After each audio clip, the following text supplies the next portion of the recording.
Hi!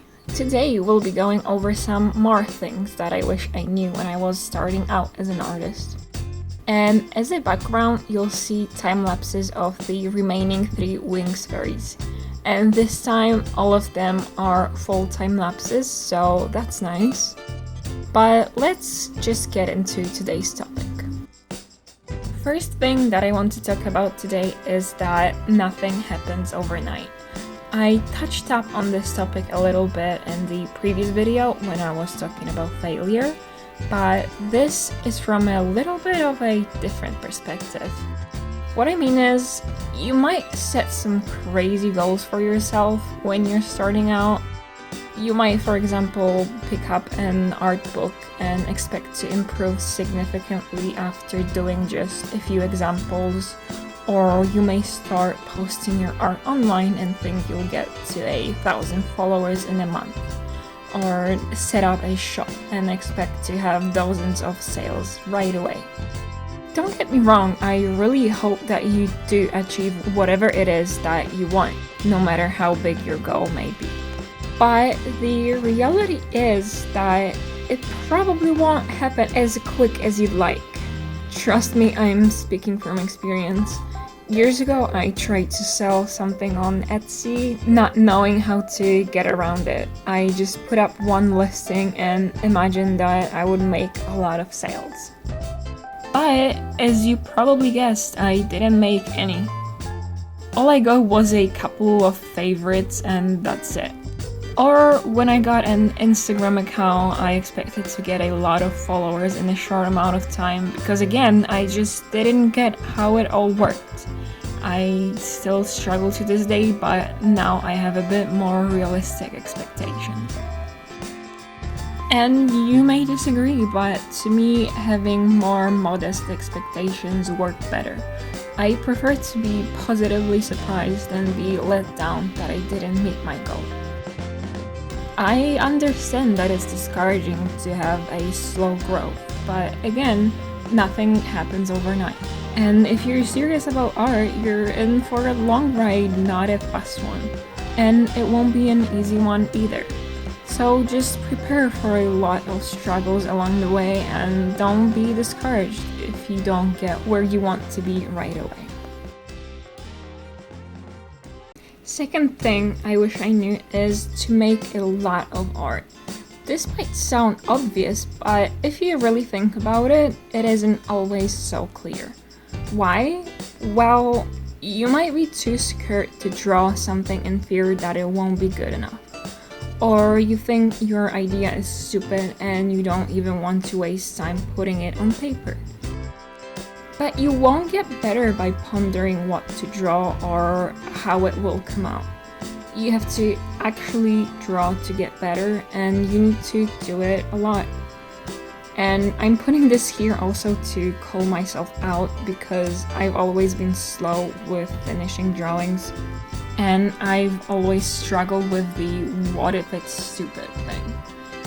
And it's still true for me to this day. I'm trying to be better, and creating this channel was partly to make myself be better with finishing art faster and keeping up with my deadlines. Of course we know it doesn't always work, but I'm doing my best, okay? And to clarify, I don't mean you should finish one drawing after another in a ridiculously short amount of time. Even if you're not feeling it, because that's counterproductive. You'll probably just end up with a bunch of half-hearted pieces that you'll dislike. The point is to find a happy medium where you produce a lot of art pieces, but you're still not overworking yourself, and you're happy with the results.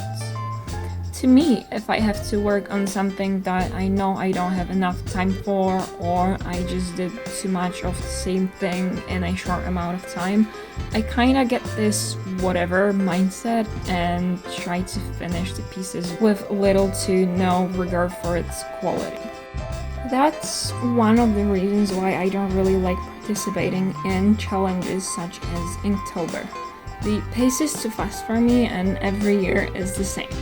I start out feeling hopeful, but somewhere down the middle, I just start feeling drained and the quality of my drawing falls.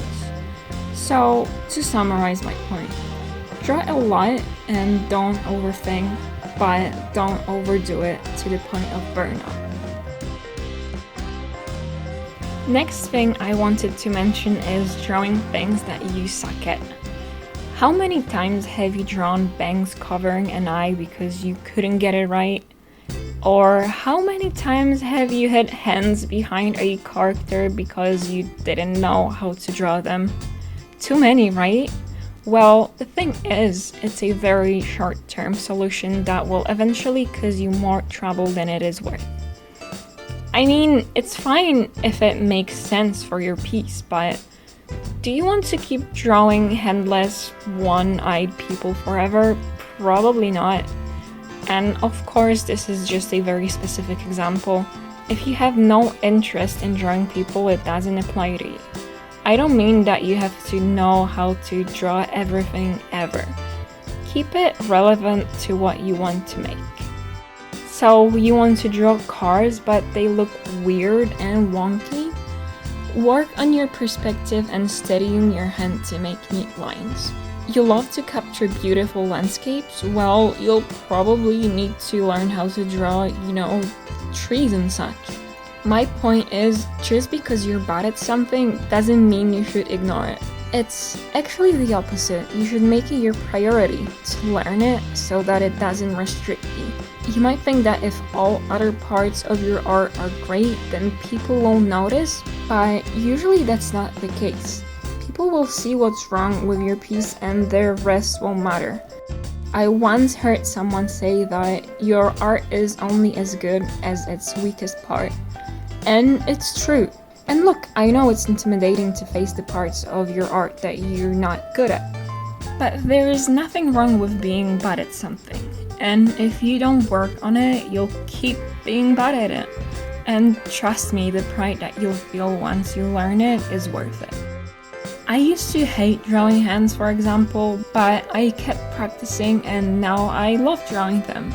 I try to include them in my drawings whenever I can because I think they add a lot to my pieces.